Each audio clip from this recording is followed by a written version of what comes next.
1989 asume la presidencia de Argentina Carlos Menem. El país se encontraba altamente endeudado y vivía un proceso de hiperinflación.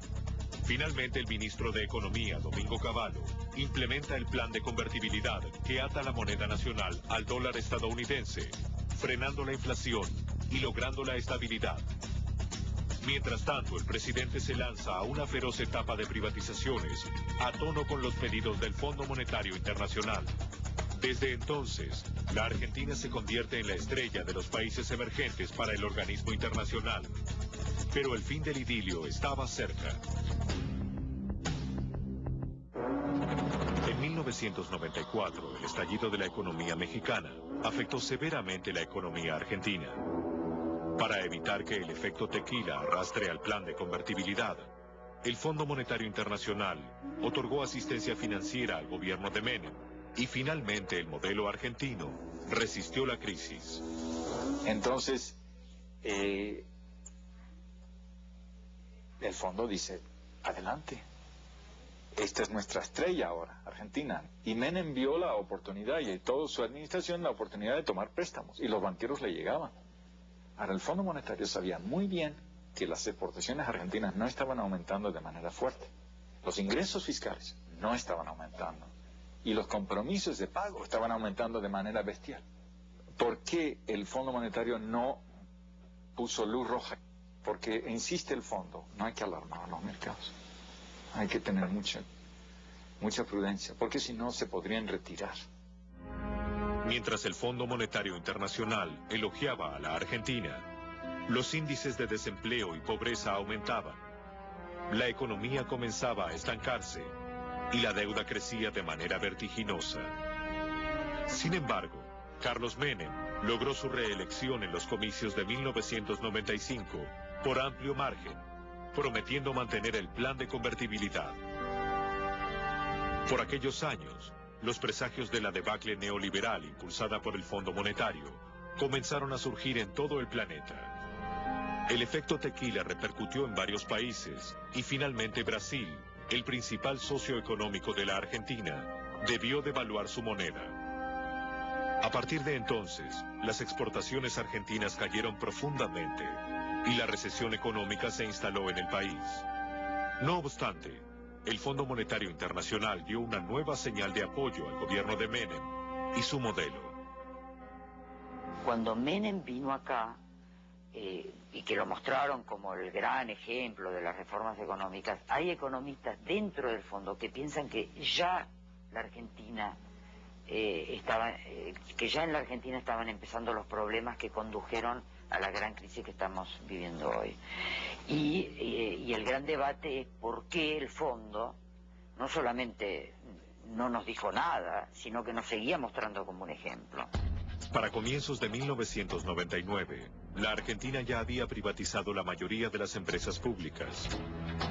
La economía continuaba estancada y la presión social iba en aumento. En ese contexto, el gobierno de Menem apela al último recurso para sostener el modelo y vende YPF, la empresa estatal de petróleo. Una empresa con reservas de petróleo para 30 años, que se calculaba que eso equivalía a unos 30.000 millones de dólares, termina siendo vendida por una cifra que ronda los 6.000 millones de dólares y gran parte se pagó en bonos de la deuda. En esa sesión de la venta de YPF hubo un diputado trucho, es decir, una persona que se introdujo a la Cámara de Diputados para dar quórum. De manera tal que la privatización de YPF es ilegítima, pero ha sido convalidada por la Corte Suprema de Justicia de la Argentina, que es una especie de corte de los milagros.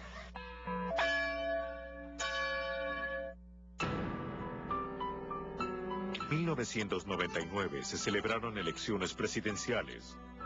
El descontento social, las sospechas de corrupción y una economía paralizada le otorgaron el triunfo a la Alianza, una coalición de partidos opositores a Carlos Menem.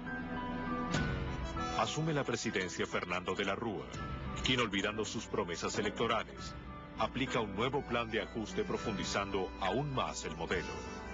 Un ajuste que consiste en un descuento compulsivo de sueldos del 13% a estatales y jubilados, es decir, jubilados que ganaban miserias, les descuentan el 13%, llevándolos al límite del hambre, para quedar bien con el fondo y ser más papistas que el Papa. El fondo admite que no había pedido semejante ajuste en ese momento. En el año 2000 asumió la presidencia de los Estados Unidos George W. Bush. El cambio que se producía en Washington no tardó en hacerse sentir en el seno del Fondo Monetario Internacional, muy cuestionado en ese entonces por los paquetes de ayuda financiera que había enviado a los países en crisis. Y el fondo se encontró muy presionado para cambiar sus políticas económicas, y además muy criticado por lo que había hecho. Entonces, el fondo trató de evitar las críticas que le venían haciendo, y dijo, bueno, dejemos que la Argentina caiga, y veamos que si se puede probar que el mercado financiero internacional soporta la crisis de un país. En Argentina los acontecimientos se precipitaron. Con poco más de un año en el cargo, renunció el primer ministro de Economía de la Alianza y asumió en su lugar Ricardo López Murphy, que propuso como solución un nuevo ajuste. Solo duró una semana en el cargo. Desesperado, el presidente Fernando de la Rúa hizo el último intento por salvar el plan de convertibilidad y convocó a su creador, Domingo Cavallo. Por aquellos días, el ministro contaba con el 70% de aceptación popular. Cuando llegué yo al gobierno, había una sensación de crisis y nadie quería prestar dinero a la Argentina, ni siquiera para pagar las amortizaciones de capital. Cavallo había intentado reestructurar los vencimientos de la deuda y el mercado le dio la espalda. El ministro recurrió al Fondo Monetario Internacional, que en crisis semejantes había otorgado dinero en forma de rescates financieros.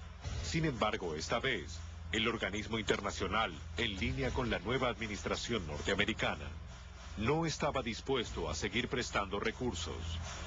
Y en octubre del año 2001, a raíz de una discusión sobre estrategias políticas en el fondo le dijo a la Argentina, no le prestamos más dinero. A fines de 2001, la fuga de capitales se hizo frenética, debilitando el sistema financiero. Para combatirla, el ministro Cavallo tomó una medida desesperada.